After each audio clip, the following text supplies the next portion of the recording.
ನಾನು ಇದ್ದಂಗೆ ಸ್ಟ್ರೈಟಾಗಿ ಯಾವುದೇ ಫಿಲ್ಟರ್ ಇಲ್ದಂಗೆ ಮಾತಾಡ್ತೀನಿ. ಅದಕ್ಕೂ ಮುಂಚೆ ಎಲ್ಲರಿಗೂ welcome back to my channel.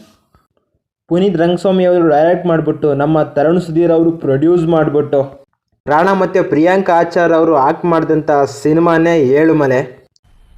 ಮಜಾ ಆಯಾ. ಸಿನಿಮಾ ವಿಷಯಕ್ಕೆ ಬಂದರೆ ಸಿನಿಮಾ ಮಾತ್ರ ನನಗೆ ತುಂಬ ಇಷ್ಟ ಆಯಿತು ಗಾಯ್ಸ್. ಇಂಥ ಒಂದು ಸಿನಿಮಾಗಳನ್ನ ನಾವು ಯಾವಾಗಲೂ ಎಕ್ಸ್ಪೆಕ್ಟ್ ಮಾಡ್ತಾ ಇರ್ತೀವಿ, ಬಟ್ ಕೆಲವು ಟೈಮ್ ಅದು ಸಕ್ಸೀಡ್ ಆಗಲ್ಲ. ಬಟ್ ಈಗ ಅದು ನಮಗೆ ವರ್ಕ್ ಆಯಿತು. One of the best theatrical experience cinema ಇದು.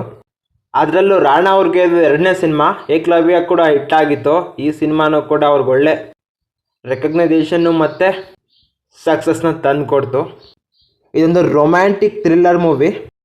ಆಯಿತು, ಆಮೇಲೆ ಸಿನಿಮಾ ಮಾತ್ರ ಒನ್ ಡೇ ಒನ್ ನೈಟ್ ಇರುತ್ತಷ್ಟೇ, ಅದಕ್ಕೂ ಮೀರಿ ಜಾಸ್ತಿ ಸಮಯ ಇಲ್ಲ. ಆ ಒಂದು ಸಿಚುವೇಶನ್ಸ್ನ ಹೆಂಗೆ ತೋರಿಸ್ತಾರೆ ಅಂತ ನಾವು ಈ ಒಂದು ಸಿನಿಮಾದಲ್ಲೇ ನೋಡಬೇಕು.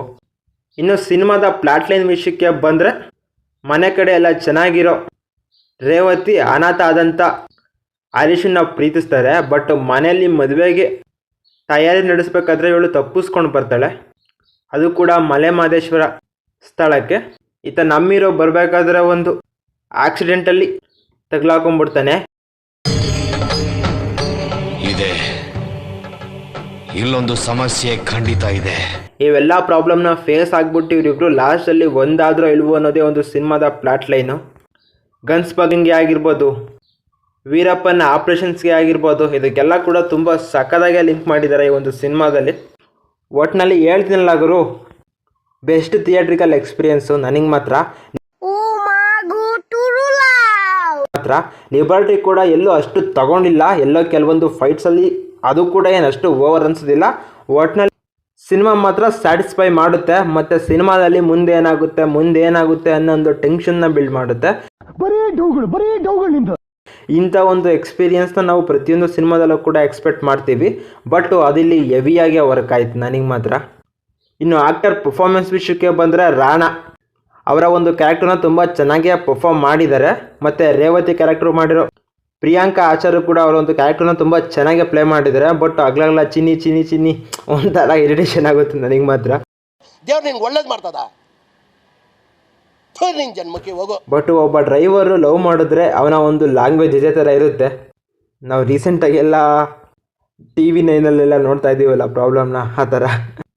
ಇನ್ನು ಎಸ್ ನಾಗಾಭರಣ ಅವರು ಅವರ ಕ್ಯಾರೆಕ್ಟರ್ನ ತುಂಬ ಚೆನ್ನಾಗೇ ಮಾಡಿದ್ದಾರೆ. ಅದೇ ಥರ ಕಿಶೋರಿ ಆಗಿರ್ಬೋದು, ಅವರು ಕೂಡ ಅವ್ರ ಕ್ಯಾರೆಕ್ಟರ್ನ ತುಂಬ ಚೆನ್ನಾಗಿ ಮಾಡಿದ್ದಾರೆ.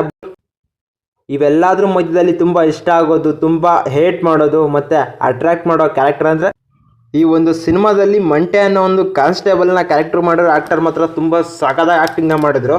ಆ ಒಂದು ಕ್ಯಾರೆಕ್ಟರ್ನ ಸಖತ್ ದ್ವೇಷಿಸ್ತೀವಿ. ಅಟ್ ಎ ಟೈಮು ಆ ಕ್ಯಾರೆಕ್ಟ್ರಿಂದ ಸಿನಿಮಾಗೆ ಒಂದು ಒಳ್ಳೆ ಫೀಲು ಕೂಡ ತೊಗೊಂಬರುತ್ತೆ.